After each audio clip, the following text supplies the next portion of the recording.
clips from the Patreon bonus. So just cleaning up our little list of clips. Do we have any there. clips for tonight? We don't. Okay. No. It looks like we are live and we're in 1080p. Yeah, I checked it twice because everyone needs to see us in high resolution. Yeah. Oh, look at there. We are live. Mr. How do you Ballard. hear us, Mr. Ballard? Yeah. Mega Super Master CFI. Yeah. Chris, Grizzly. It's excellent.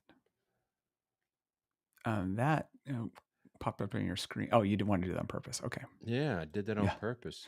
Looks like Brian is in a modified left base for runway 2. So this is AJ. This is where our third host is. He's on ADSB. So rather than being live for the show. So let's judge his landing using ADSB. I mean, with as much judgment as y'all have with me, I figure we just if you can see a bad landing on ADSB, that's a really bad landing. That's probably setting off some ELTs. Yeah. All right, so now I get to, there we go. Yeah. We'll go ahead and stop the sharing. Yeah. Well, shall we? Let's get this thing going. Yeah. I'll get to my notes. There we are. All right.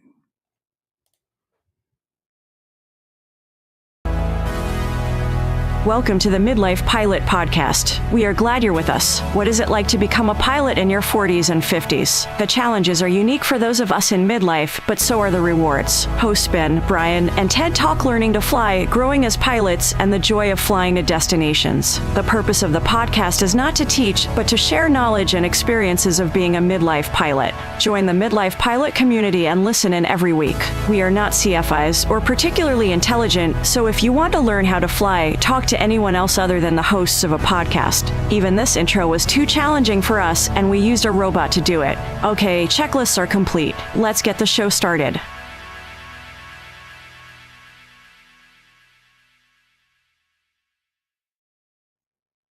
Hello and welcome. My name is Ben. Oh, you're listening to the Midlife Pilot Podcast. We're working from a new script, and I left the important part out. My name is Ben. I'm a pilot here in the Atlanta area. I have a commercial certificate, an IFR rating. I fly an airplane that is a Cessna 182. We like to call the Beast. Joining me tonight is our friend, sport pilot extraordinaire, living in the Portland area, Portland, Oregon, on the left coast. He flies a Flight Design Charlie Tango Limo Sierra CTLS. We like to call the plane the Egg, and our friend's name is Ted. Hello, Ted. Hey, I'm not used to going second here. Yeah, we're missing one. Yeah. It appears, based on this data, that he should probably be on final approach into John Tune after a super long trip today. So we will be going duo instead of trio tonight. Yeah, that's the advantage of multiple hosts is we can still do this even down one pilot. So that's right. And you guys have done a better job when I am missing. So hopefully I can fulfill Brian's role and make this a compelling and interesting podcast tonight. Yeah. How things going? Going well. Yeah. You and I were doing the same thing today, which is using the Creeper bot to watch Brian's flight and, seeing where he is. And then I don't know about you, but I was sitting there in ForeFlight and it's like, okay, how far in distance and time is he from here to home? Is he going to make it back to the show? So yeah, Creeper bot's kind of fun for that. Yeah. I was going to start throwing out wagers whether he made it on time, but I usually lose those. I'm looking at our comments. We've broadcast usually Monday nights at 8 p.m.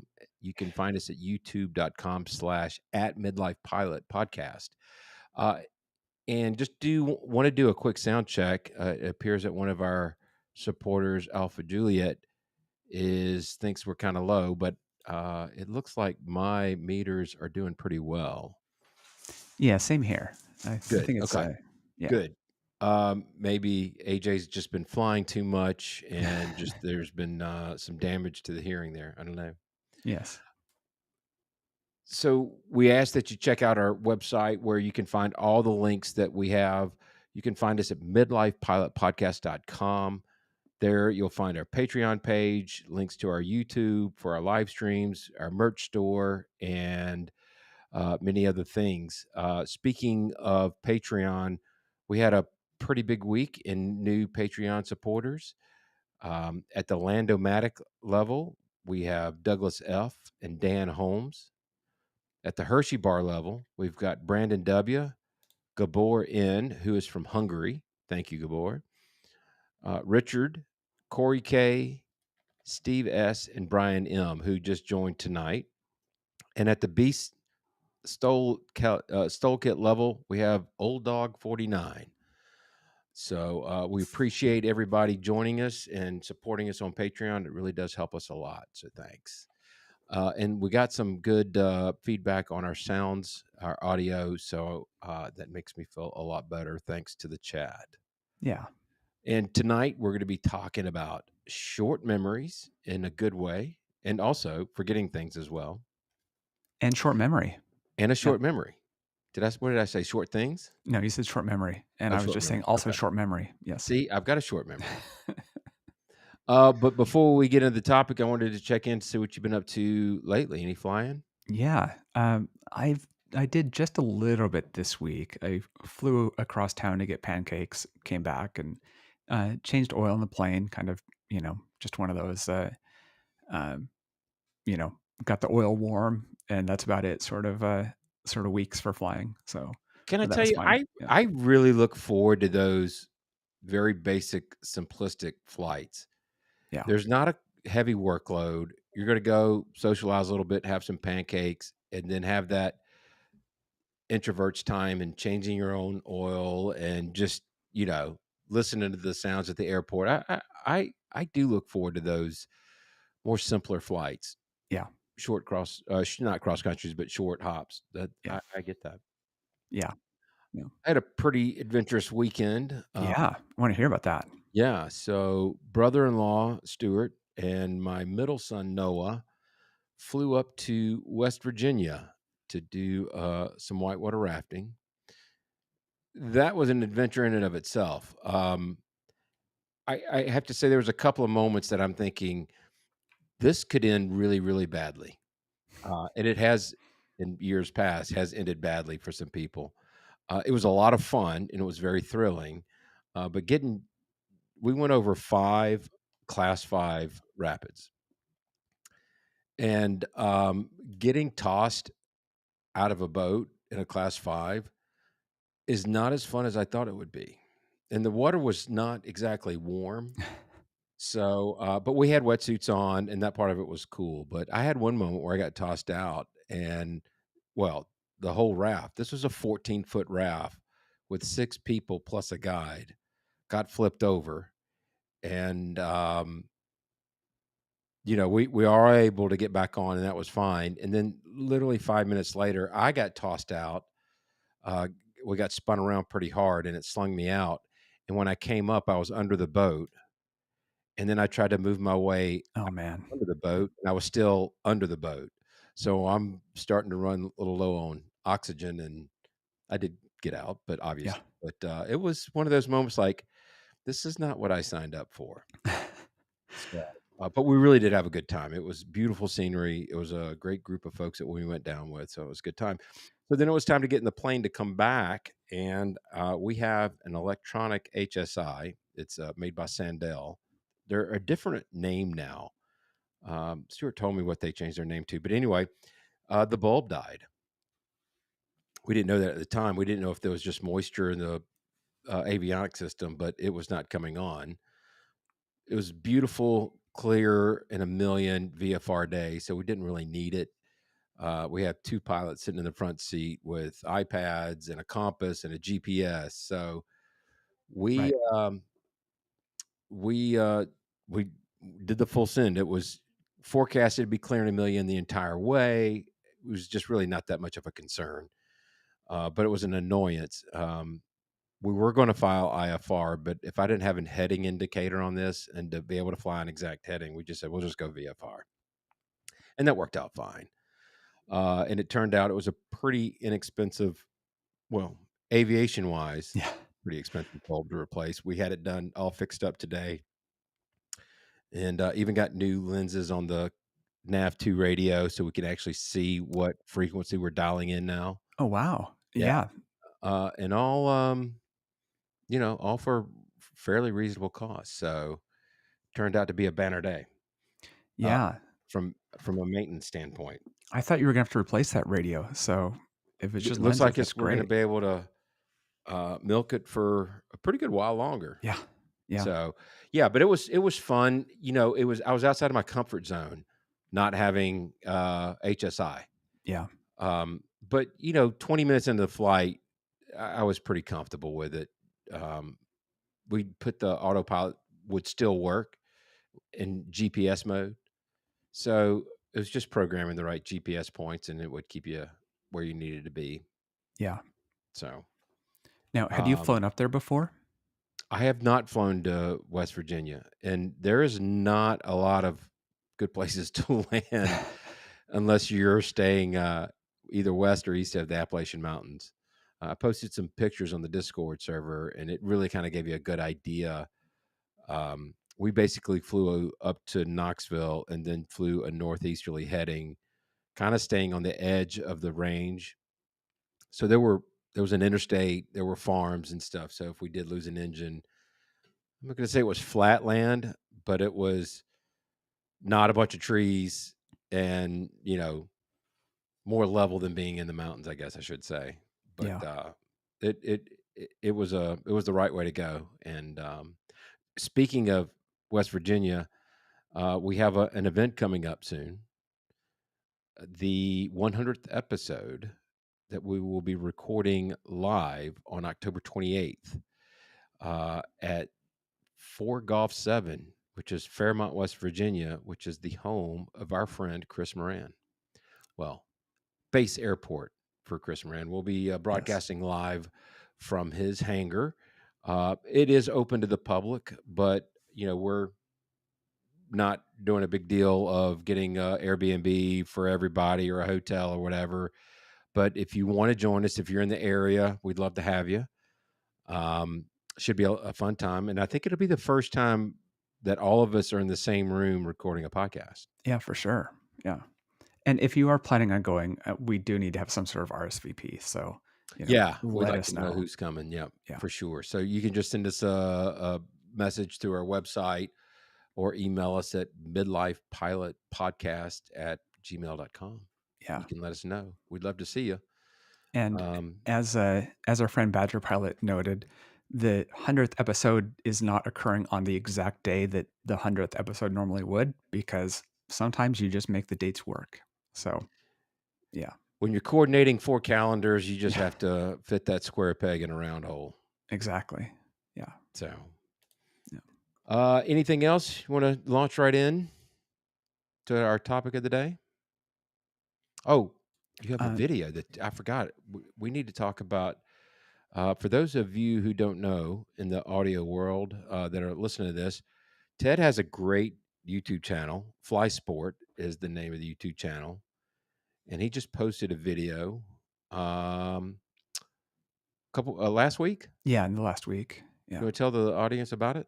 Yeah. So I mentioned last week that that I flew with my partner, which is her first real time of flying in the plane, and had a good experience. Had some amazing turbulence as well, but we had a great time.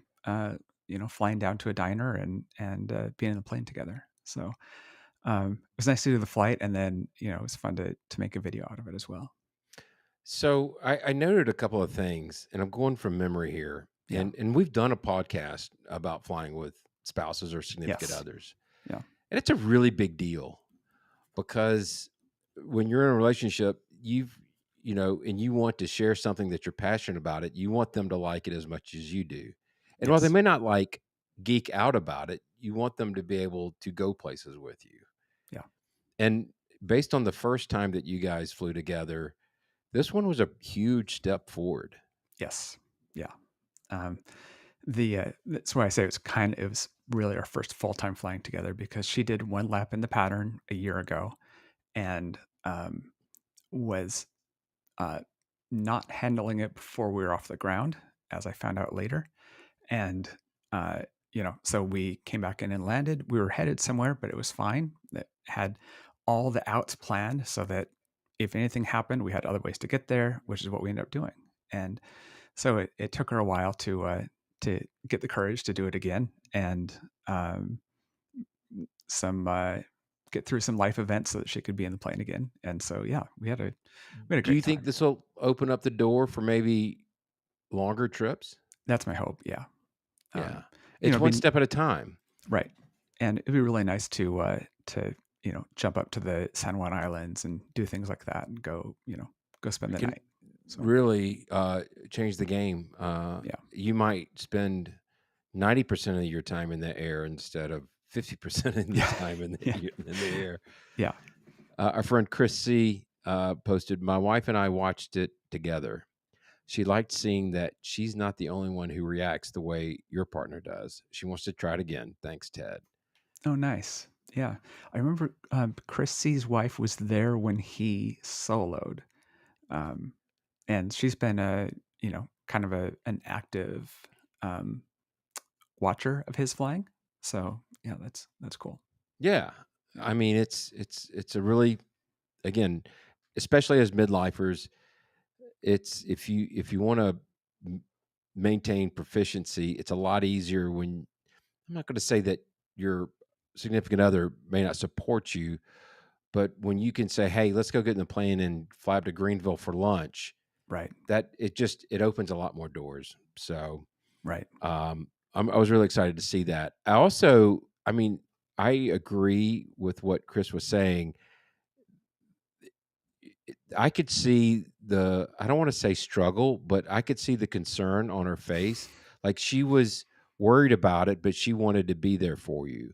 Yeah. And she did a good job with it. And I just think that's it's not a small accomplishment. It's Yeah. something that everybody, not everybody, but most people will have to go through at some point in time, that you need them to be in step with you. Yeah. Um, One of the things that I didn't kind of highlight in the video, but is in there is that um, she, when we would hit a little bit of turbulence, or even on the first lap when we're just turning in the pattern, she wanted something to grab onto and didn't, and was searching with her hands trying to find something. And the egg has such big windows that there's no support given by the doors. mhm, It feels like there's no door there because there's so much right. glass. And so she's kind of searching around, trying to find my leg really through most of it. So yeah. I noticed, and I'm remembering. So after y'all are coming back from the diner, and you're in the pattern at your home airport. Remind me the name. Is it That is Troutdale. Troutdale? That's what I was thinking. Yeah. There was some pretty strong gusts while Yes. you're like turning base, I think, or It was just I think before you we had a turned pretty base. big wing Yeah. dip, Yeah. Yeah. It's as if somebody just lifted the wing. And yeah. which I I've thought she never had handled that. that extremely well because I mean, as a pilot, that would have made me reach up to want to, grab something. Yeah. Yeah. I kind of thought after that, that's I don't want to say that's a worst case scenario, but that was a Yeah. pretty strong gust. Yeah. Yeah. That was, it was 30 degrees in less than a second. And I've never had that much of that, um, uh, kind of, I don't know, side gust like that. Right, Um, right. but yeah, then I was like, all right, I'm getting this thing on the ground.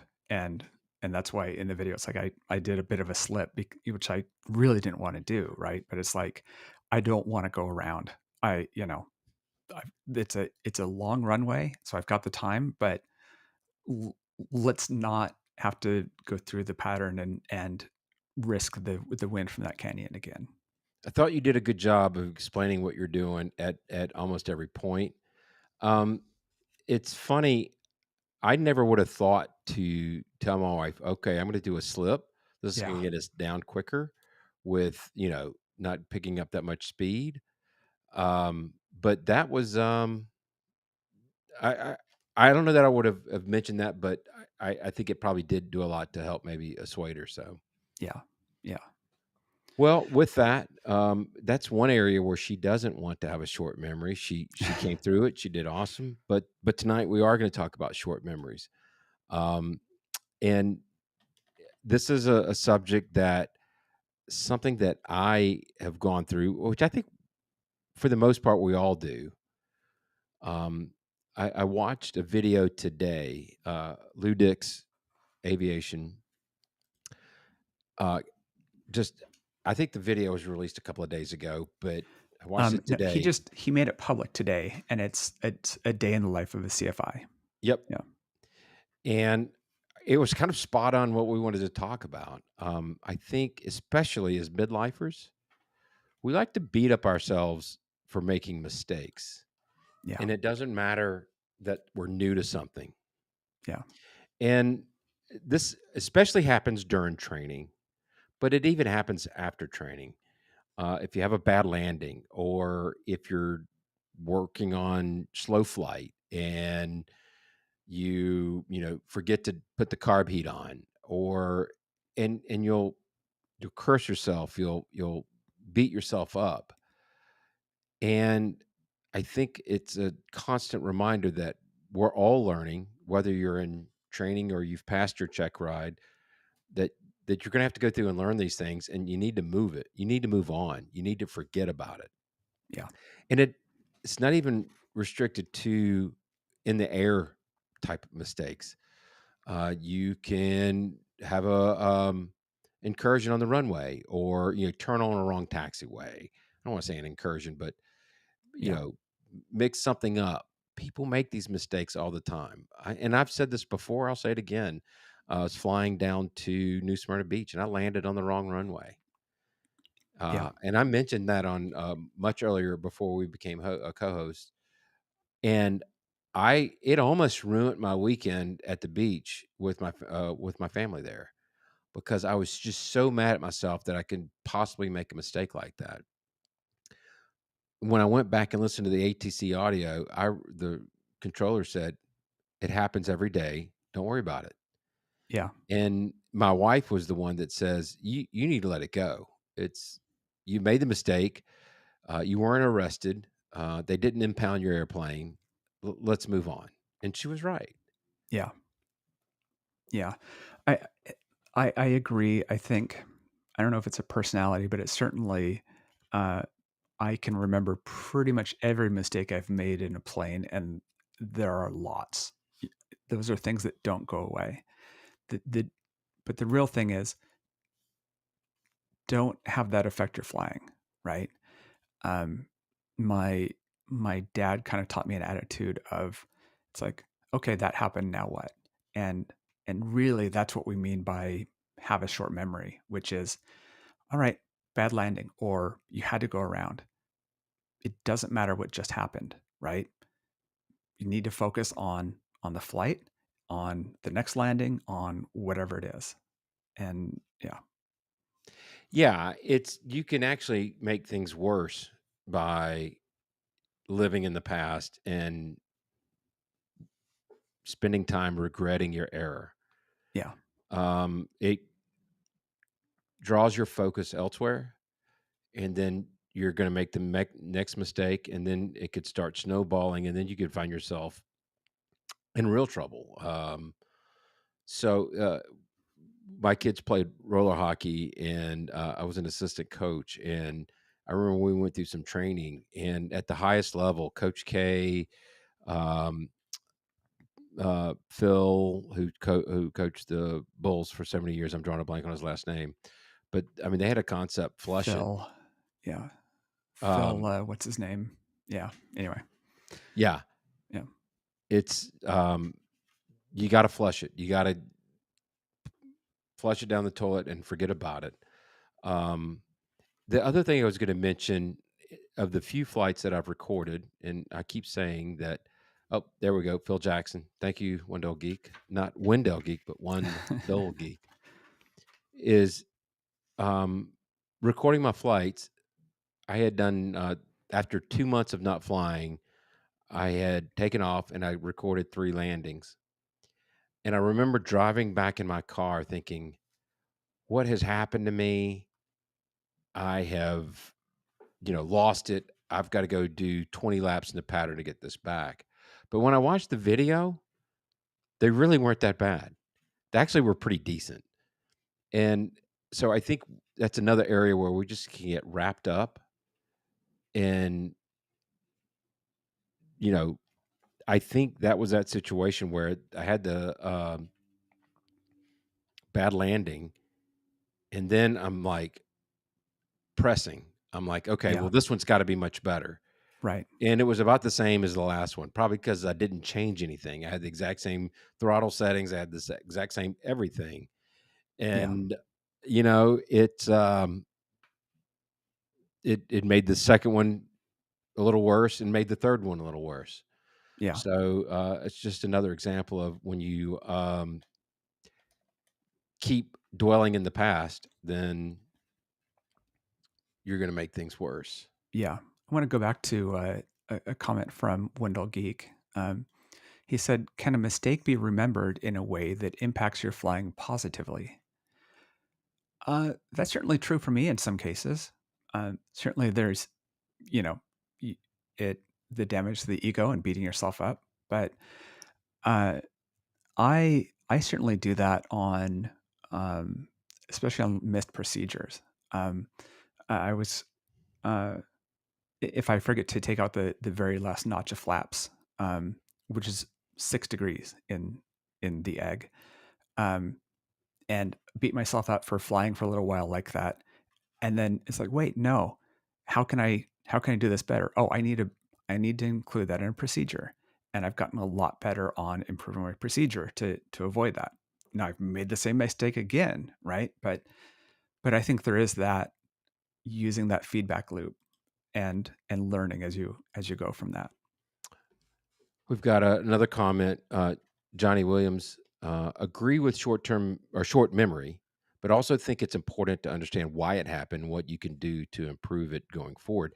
I 100% agree with this. I definitely think that if you make a mistake, to learn from it, Yeah, but let's not dwell on it too much. An example of that, when I was doing my private training, I was struggling with steep turns. And my problem is I had eyes inside and not looking at the horizon and really getting that angle right. And to the point where my instructor got a towel and he taped it to the dash to where I could not see anything, yeah. and forced me to look outside. And guess what? They got a lot better real quick. Did you play with a sim beforehand? Had you done flight sim stuff? I did a little bit. Okay. Um, I was trying to avoid creating bad habits in the simulator cockpit that would transfer over. Yeah. I do remember spending time. I wouldn't even take off in the airplane. I would put myself in the air at 5,000 feet, and I just kind of drilled into my head to get that angle of the glare shield or the dash with the horizon, and know that that's what. But if the horizon slid a certain way, that was climbing or descending, and that's what really helped me out with that. Yeah. Um, I was outside, set your power, and so the simulator helped me into where to focus my attention. Yeah. Um, but yeah, and again, there are times when we need to have a short memory, but that doesn't mean you shouldn't take away from learning from your mistake. Yeah, I Uh, think that there's learning, and then there is and use mistakes to your advantage in your learning, but don't use it to your detriment in your flying, or focus on how it hurts the ego. And you definitely want to learn from it. right. I'm not sure if you noticed this, but we got a new person in the chat. Yeah, our chat's really blowing up tonight, and it's a little distracting. Yeah, Yeah, yeah, we've got this one guy. His name is. Oh, sorry, we're fighting over each other. yeah, Siskind yeah, yeah. Mr. Brian there. says, "I Yeah, would like to have a short memory about seeing a tarantula hawk for the first time in Marfa. Don't even know what that is, but I'm sure we'll hear about it next week. yeah. It's got the word tarantula in it, so you know it's not going to be good. It can't be Yeah. good." I also want to highlight a comment from Mr. Ballard in here. He said, "Wrong runway, Ben. I've landed at the wrong airport." Facepalm. Story for another day. Oh, we may need to hear that story. Yeah, I really appreciate him saying that, and yeah, I'm not going to say it doesn't surprise me that Mr. Ballard has made a mistake. Something like that does surprise me a little bit, but I think, and we have a bunch of comments in the chat tonight about student pilots struggling with steep turns and stuff. We're going to make mistakes, all of yeah, us, and landing at a wrong airport. I'm surprised I haven't done that yet. I figured it's only a matter of time for me. I have noticed that controllers at locations where there are multiple airports very close by will say, "Do you see this airport, and this airport?" And I'm glad that they do that for me. Maybe they know me better than I think I know myself. yeah. Because Where was that conversation? Was that in a video or was that on OB last week? There was something about, do you see these three airports? Because if you don't see the three, you don't know which one you're landing at. I can't we remember were what that talking was about on. meeting one dull geek. See, I have to slow myself down to make sure I say it right. Yeah, Meeting him in Greenville, because there's Greenville downtown, Donaldsonville, and Greensville, Spartanburg. that's which And it is. Yeah, multiple times on the radio, it wasn't that they were singling any one pilot out. They were saying it to multiple pilots, GA pilots. yeah, Are you, are you looking at the right airport? yeah. So, but there's been quite a few good comments tonight, and some new listeners too. Wanted to give a shout out. Um, James S says, "Steep turns are kicking my butt right now. Thanks for the advice." Yeah, it's those are the mistakes that you need to start learning from, and you will. It's just a matter of time. It's repetition. It'll come. It'll just click at some point in time. Same with landings. Yeah. Um, And to be clear, we're not CFIs. We're sharing our experiences, and uh, we've we've made our share of mistakes on those maneuvers. You know, there was something in Lou Dix's video that I wrote down this quote from him. He was doing a review with a pilot, with a woman who got her ticket and was coming back and was uh, doing maneuvers, and she hadn't done the maneuvers in a little while, and she was kind of beating herself up for um, the lack of perfection. And he said to come back and perform at amazingly high levels is basically impossible. Don't beat yourself up about not performing to the highest standard. And I liked that, right? that's what resonated me specifically with this podcast, because I feel like most midlifers are going to hold themselves to a higher standard. Yeah, And we need to relax those standards a little bit and just understand that we are students and that we're going to make mistakes and that we're going to have to learn from them. So it's just part of the process. We all are going to go through it. yeah. Well, it's also because this is something completely new to us and completely foreign. You don't know what level is good enough. You know what perfection is. Like, let's use steep turns, right? It's 45 degrees and zero altitude change. But at what point is it kind of, are you doing a pretty good job at it, right? Again, that highest standard. And, you It's know, it's not even maneuvers. I had made two more areas in which we don't do right that we might get upset at ourselves on. And the other one of them is talking on the radio, and I kind of wish that Mr. Siskin was with us, because he has told us on several occasions where he's got yelled at by ATC, and I'm sure he felt really bad about it, and I'm sure he stewed about it, but, knowing Brian, he moved on and probably learned from it. As a matter of fact, I know one incident, he actually called the, tower to say, "What should I do in this situation going forward?" And speaking of Mr. Siskin, he also made a comment, "I would like to have a short memory of when today I was getting flight following on the 3rd leg of my trip, and ATC asked where I departed from, and I just said, what was the name of the airport? Oh, no, Oh, man. sounds like a Yeah. very airline captain thing to do." Yeah. I was doing that not very long ago where I was coming into the airport. It's like, you know what? This is a north-south runway, but I don't remember what the number is, and I should have known that before I made my call. And you're sitting there on the call, and you're like, "Well, I have regret."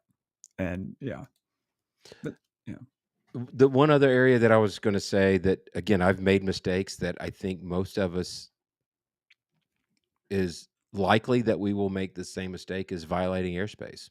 yeah, Um, I've said it before, I've busted a Bravo very briefly, and, um, I filed a NASA report right afterwards. The controller was super cool about it, you know, gave me a little bit of a tongue lashing, but said, "Just make sure you check the airspace before you take off again," and because it was an airport that I hadn't taken off from in that direction yeah, before. So, again, for most of that flight, I had that weighing on my mind when I probably should have been focusing on a few other things. yeah, yeah. That's a lot. Um, you and again, you don't forget that.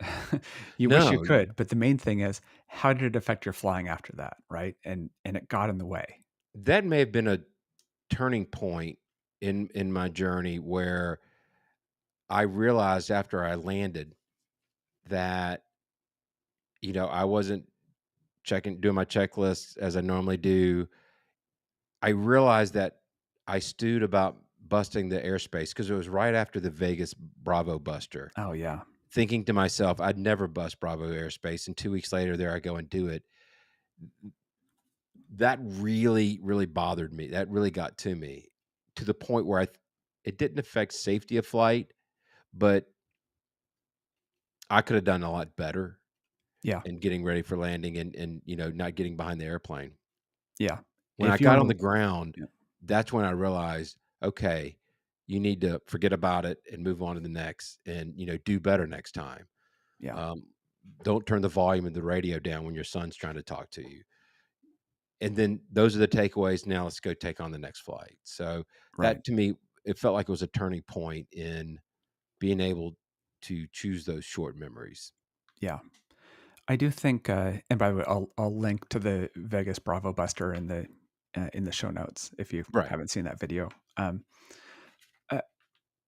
uh, I do think you can use an example of that and think about if you were flying a retract, how it would be easy to really get yourself in trouble, and uh, because you're fixated on other things, and you see that in the accident reports, right? Where Right. um, something was happening, and so they didn't do their normal check on the way into landing, and so just to use the very specific example of that, and that's how it can get in the way, and Right. yeah, Yeah. So it's a fine line. Take lessons from your mistakes and then move on to the next, whatever the next is. yeah, And one dull geek commented, "I suspect what you did, Ben, was very different than the Vegas Bravo Buster. I was 500 feet into their airspace. I apologized profusely, and he was totally cool about it." So yeah, it was a good bit different, but it was that attitude that, "Oh, I'll never bust a Bravo." man, yeah. I fly under it. I'm always aware of it, and that should never happen to me. And then it happened shortly thereafter. So we know a couple of controllers. Um, 2 minutes after that happened, how much of that did the controller remember? It's a great question, and my guess is as soon as I signed off with him, he had no recollection of it whatsoever. Right, and It's an and I excellent agree. point. Yeah, They've moved on, you should too. right. And it gets back to here's where we can invoke Mr. Siskin. It gets back to the mantra of nobody cares, right? Which is Right. that controller didn't care. You're sitting there beating yourself up over it. He didn't care. It's not at that point. It's not a problem. And so it's sometimes how do people from the outside look at this is maybe a way to kind of think It's through an that. excellent point. Yeah. I absolutely agree with that. If you take somebody else's perspective, you'll be like, you know what? Get over yourself. Yeah. I've forgotten. You should too. Yeah. Yeah. So, anything else? We've gotten some feedback. Do you want to tackle that, or is there something else on short memory that you want to cover? Um, yeah, let's go into that feedback. Yeah. I feel like I've been talking a lot. Why don't you take this? Sure. So we have a new Patreon supporter and a person who wrote in with feedback, and that is Mr. Brian M. Um, and Brian is at Falcon Field in Arizona. He said, "Hi guys, I wanted to drop you a quick note to let you know how happy I was to find your podcast. I'm 57 years old and started working on my PPL a couple months ago. I'm an A&P mechanic and even worked for a large airline located in Atlanta, LOL. I always wanted to get my pilot rating. At 57, I was concerned whether it would be worth all the time and effort, but after soloing, passing my written with an 85, not perfect, but I had to throw stuff out of my brain to make room, I am all in. I'm enjoying the ride and the experience and never set a goal as to how many hours it should or shouldn't take. Thank you for putting together your show as it has helped me in ways I hadn't even imagined, and I'm only like 5 episodes in. I'm going to try to join one of the live shows in the coming weeks and look forward to hopefully meeting you in person. Thanks again. Sincerely, Brian, 3.M. Curious what the 3 point is, but uh, he captures a lot of the things that are the struggles as a midlife pilot learning to fly, right? Um, Not being perfect on the written, uh, not knowing if you can remember all the things you need to know. Uh, how many hours is it going to take? Right? Those are all such common concerns. You know, I've been getting back on Facebook and joined a group, the Student Pilots Over 50, which is a great Facebook group, very supportive of everybody. And it's really opened my eyes to there are a lot of people that are taking their check rides at 150 hours or 200 hours or soloing at 50 or 60 hours and it's a lot. And I think that's awesome. These are people that are enjoying the ride. And I hate to say it this way, but you should actually embrace your mistakes. I wanted to say enjoy your mistakes, but don't do that. Just embrace them. Yeah. It's fine. That's how you're going to learn the most. Um, Brian, who is commenting from the chat instead of in person a lot, which I appreciate. It's amazing the little things in training you screw up that just make you laugh now and just say, "Oops, let's move on." Excellent point. Yeah. Yeah. The things that you're mortified about and that you sit there and think about over and over. And then later you realize, you know what? Yeah, that's normal. Um, yeah. I think this is what it is so I'm 56. At 56, I've learned that I am not going to get the phone call from the Blue Angels to come join them because I'm such a good stick and rudder guy. I just have resigned to that fact. It's not going to happen. And I don't have to be a perfect pilot anymore. So, Yeah. another comment that I wanted to get to from One Dull Geek for me, it's also an ego thing. I'm not the pilot I thought I was, and that's really hard to recover from. But it's also about, I would argue that it's embracing the pilot who you are. Yeah. So, um, it's all great feedback. Um, Yeah. Let's highlight a comment from Banjo Pilot here. It said, the feeling, quote unquote, feeling not perfect after a good chunk of time not flying is definitely the reason I'm hesitant to get back in the plane. We had a friend of the show, Patreon supporter Chris C, talking about that as well, about um, not not being the person who can fly all the time, and being aware of that